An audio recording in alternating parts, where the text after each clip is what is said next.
Please, viewers of Heaven Updates, before you begin this message, please take a pause to like, share, and subscribe if you're new to the channel. Now, we proceed. Brothers and sisters, on this occasion, we will faithfully recount the testimony of Pastor Raul Santana, who attests to the existence of hellfire and saw the Argentine revolutionary Che Guevara in that place. Our testimony is faithful and true according to Pastor Santana's experience. We will not add or omit anything according to our knowledge. Below is the testimony of Pastor Raul Santana. Brethren, after having remained for 72 hours in prayer and fasting with Sister Maria Elena Beltran under an apple tree, an angel appeared to us and told us, "Follow me." We both looked at each other in perplexity, and the angel said, "No, you are not dreaming either. Don't be afraid. Follow me." And we followed him for a short time. Then he stopped, waiting for us to catch up with him, and he got between us. Sister Maria Elena was on the right. I, Raul Santana, was on the left. For a moment, we entered the dark tunnel that took the three of us to hellfire. Everything in that place is sinister. It's literally like a horrible nightmare from which you can't wake up. And the angel said, "All this is necessary so that you can bear witness according to what you see, so that many don't come to this place and be saved by witness." We walked along a road of red, burning bricks, but we didn't burn the soles of our feet. Then, from the road, we entered a bridge that crossed a very large lake of fire, and the angel told us, "Don't be afraid of what you hear and see. It's necessary." Once we entered the bridge, we looked around the place in terror. A red sky, some of different colors, and even colors we hadn't seen before. But red and pink predominated here, just as green and blue predominate in our land. Thousands of souls shouted curses against God and against Jesus Christ, against the angels of heaven, against the demons of hell, and against Satan. Everything was curses and blasphemy, and my legs trembled. The angel said, "Be strong, for God is strong." It is a terrible place, and thousands of men and women, white and black, of all languages and ethnic groups, shout and shout thousands of blasphemies. But we were endowed with the gift of language, and we understood everyone in our own native language, their curses and their cries, some cries for forgiveness. It didn't matter if they were English or German, Latin or Saxon. We understood them in our own native language, just as all those of different cultures and languages on the day of Pentecost understood the Galileans after the manifestation of the Spirit. And there, inside the sea of fire, everyone screamed without hope, while worms covered them and devoured them. They came out through their eye sockets, and others entered again through their mouths. The unfortunate men and women had no rest, respite, or peace. They waited in the pink sky. Great torture. Torturing vultures flew overhead and unexpectedly launched themselves at the condemned. Some, to avoid the vultures, dived into the fiery lava. We never saw them again. A great serpent entered the lake, and everyone, upon seeing it, tried to escape, but they collided with each other and pushed each other, filled with hatred and curses against their fellow companions. The serpent swam slowly over the lake of fire, and when it reached a group of women and men, it decapitated a few. From the serpent's mouth, their head, still alive and conscious. Just as when a captain takes a snake, it remains alive in hell. The same thing happens to souls. From the snake's mouth, they see their bodies filled with worms collapse and disappear into the lake. The giant snake, with several heads in its mouth, came out of the lake and disappears from our sight. We were terrified, she and I, and the angel said, "Be strong." And so we crossed the bridge. It ended on the side of the lake. We saw several women being tormented on the ground, and several black demons held them, and others opened their legs and inserted fiery swords and shears into their genitals. Demons laughed. They also inserted their hands and pulled out a green mass full of worms. The women screamed in pain. Then these hungry demons, known as the filibusters, and 2 of the 6 dogs from hell arrived, and they fought with the demons for eating the green mass that they took from the women. And the angel said, "These ladies aborted their children on earth, and that's why the demons torture them this way again and again. Then we saw a McDonald's restaurant in the distance, and we tore our eyes out with our hands because we couldn't conceive of seeing McDonald's in hell. The angel said, "That restaurant has been plagued around the world by Satan to tempt eaters with junk food and draw them away from God." Through a lagoon from a distance in the McDonald's restaurant, a large advertisement for cold Coca-Cola and another for French fries. The angel said, "Look to the right." When we looked, we saw 3 large cells, and inside these, men and women, mostly obese, who desperately looked toward the restaurant still engulfed in flames. McDonald's continued to tempt them.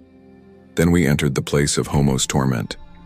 These souls suffer a lot of mockery and humiliation by demons who usually penetrate their rectum with fiery swords and then mock them, while a demon with a large sword cuts them through the torso and orders them to go for their legs, while the condemned man crawls through the fire, sinking into small lakes of burning lava.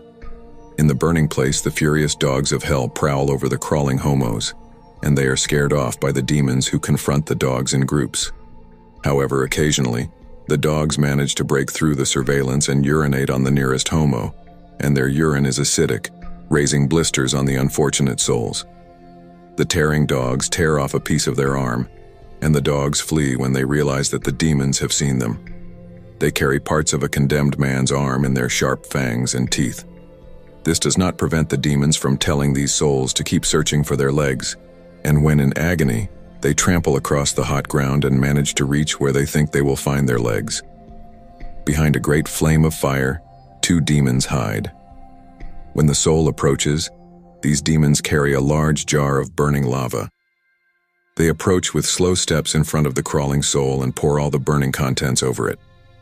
They become charred and then reintegrate to continue suffering more punishments in a cycle of repetition that is barely moving, to see how they are reduced from pain to agony under a bench and slow, cruel, and painful gnashing of teeth.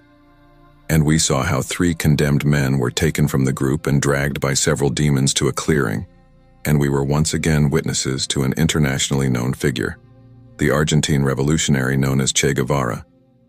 Then Sister Beltran asks the angel, "Isn't that the Cuban revolutionary Che Guevara, whose photo appears on t-shirts worldwide?" And the angel replied, "That's right, that's the guy.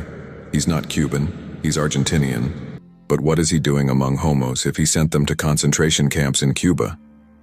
The sister asks the angel, and he replies, "Indeed, that soul that is discussed in this section, he was a closet homo, and his hatred toward homos was motivated because he had 3 homos as lovers in his life, and all 3 betrayed him by fornicating with other men as if it were with a woman. He never forgave the betrayal and hated them all equally. Today he is tormented among his own people in this place." The 3 of them were standing with their feet in the tar pit, and 3 demons were developing a device. The sister and I watched without understanding what they were doing. Several demons were surrounding those who were standing next to them, so that the demons guarding them wouldn't escape.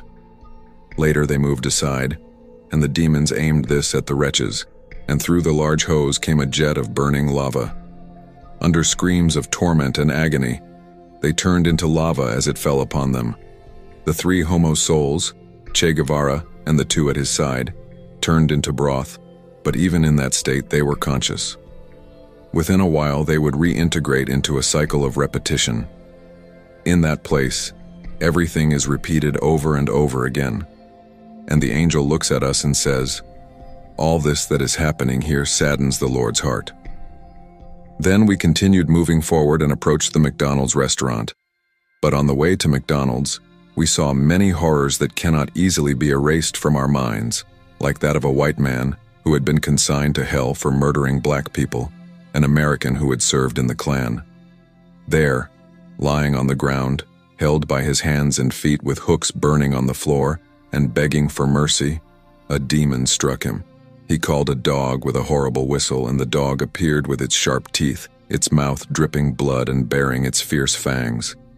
The dog reached the unfortunate racist.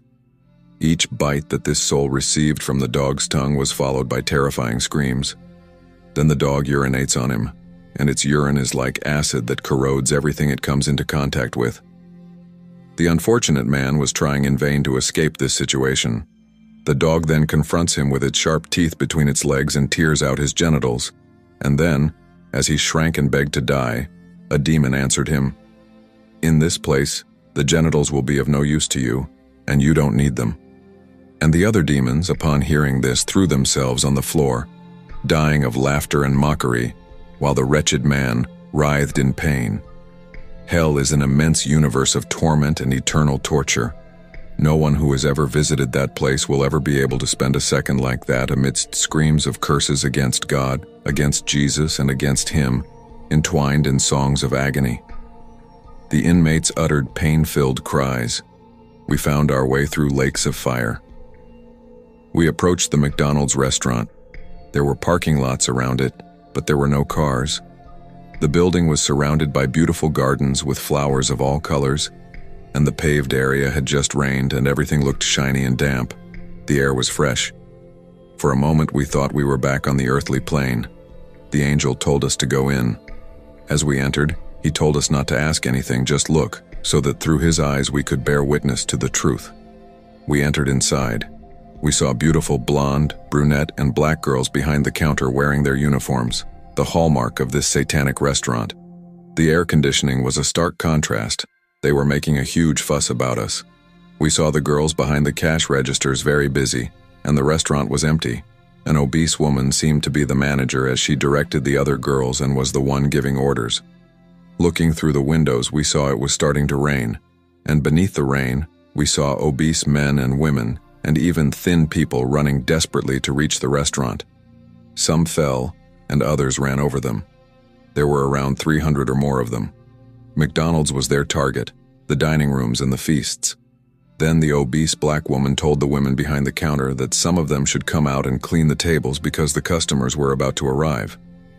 And we were approaching McDonald's.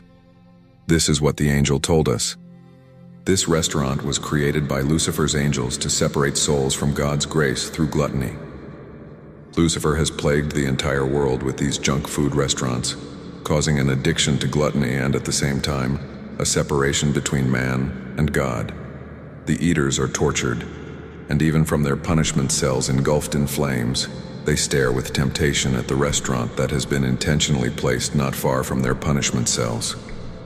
Desperate, like starving pigs, they push against each other to look out through the bars of fire at McDonald's. The angel told them, seeing this unbridled man running for food with a knife, I remember Proverbs 23:2. Proverbs 23:2 states, "And put a knife to your throat if you are given to gluttony." Here I tell you, forget about McDonald's if you want to enter the kingdom of heaven, because when you go to breakfast at that restaurant, even if you're not a big eater, you're sponsoring Satan.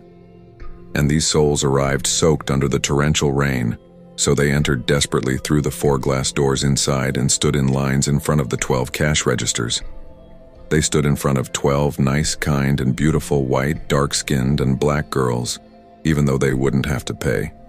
She had invited them, and the dining room was overflowing with happiness, and they looked like starving pigs. Then the obese woman tells everyone very kindly not to despair, that they can eat and drink everything in the restaurant until they explode.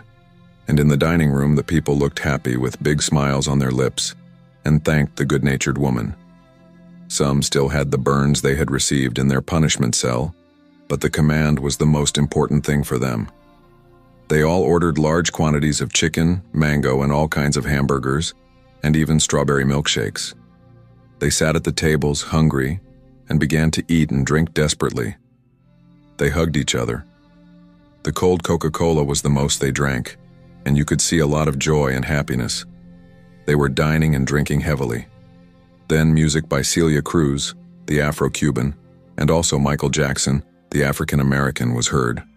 They danced, they were happy, they ate until they exploded, and they thanked Satan for that privilege, and they celebrated like that for a long time.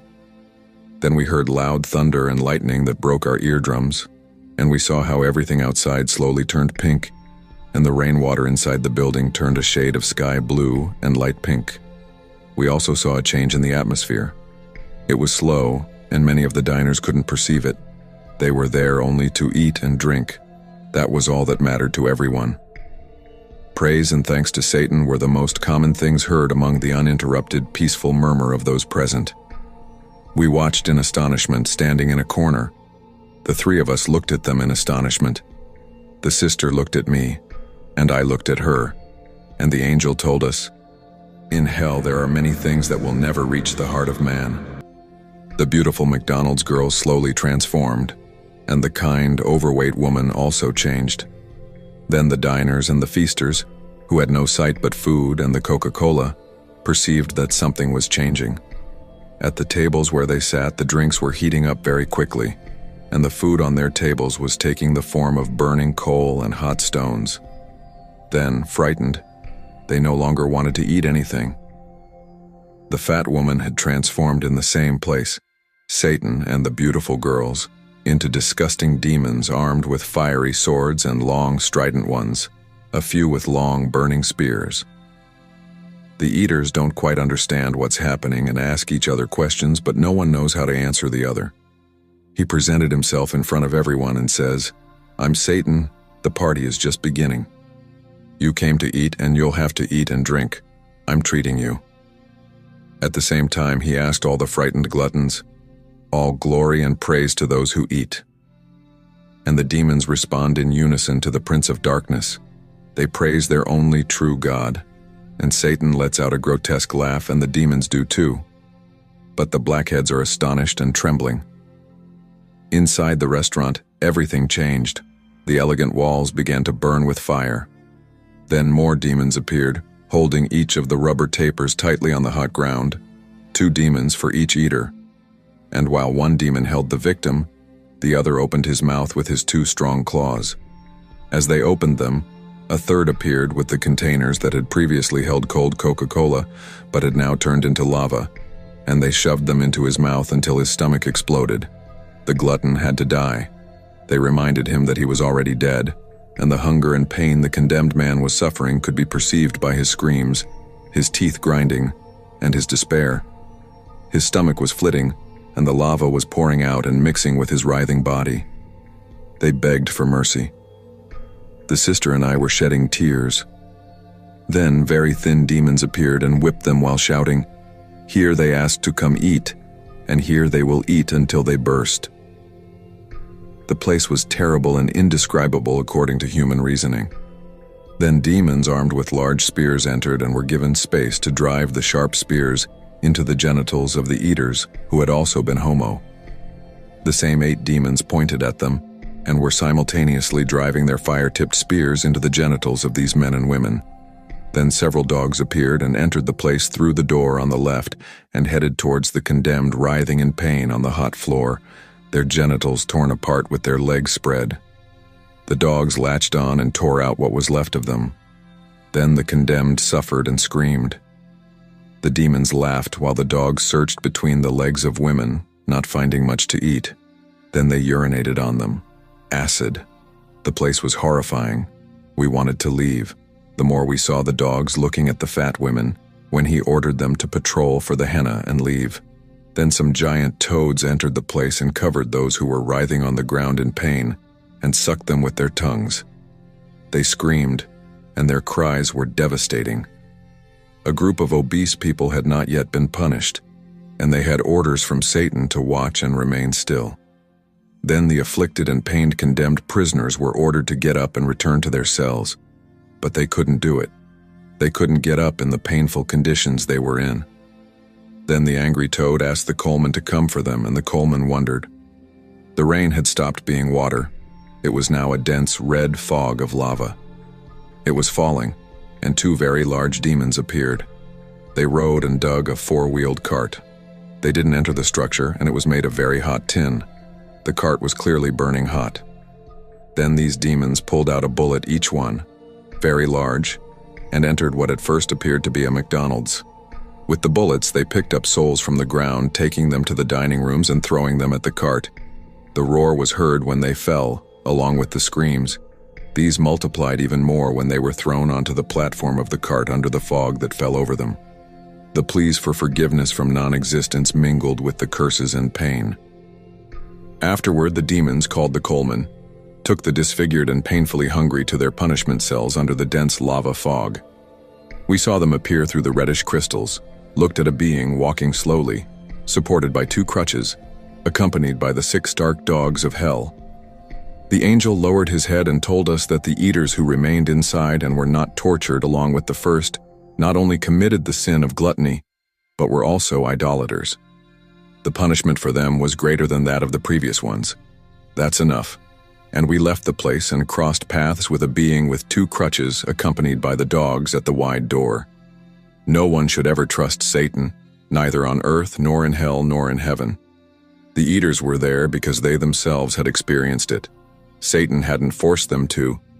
From their cells, they allowed themselves to be tempted by an illusion projected by the American McDonald's restaurant itself, and they begged the demons who tortured and guarded them to let them go to the restaurant, even if it was just once. 1,000 times, I, Raul Santana, dedicated to the gospel full-time, and Sister Maria Elena Beltran went together with the angel to hellfire and staked faith on a testimony as real as if we look on a night of a full moon. We will see the moon in the heights, and if it is a sunny day, we will see the sun in the heights. That this testimony is real, and our experience was not the product of an interpretation, a strange dream, or a confusing spiritual event. If we were taken in the body, we don't know. If we were taken out of the body, neither do you. But we do know that what Sister Elena saw and what I saw, she and we both had the experience at the same time and place, on the same plane, and within our own time and place. We can assure you that we also saw several tortured souls in the Homos area, including those in the photo that appears on t-shirts worldwide, and that everyone knew as Che Guevara. Our testimony is faithful and true, and we bear witness to what we saw in hell about the torture of those who eat. Amen. Thanks for watching. Grace be with you all who have Jesus Christ as Master. Amen.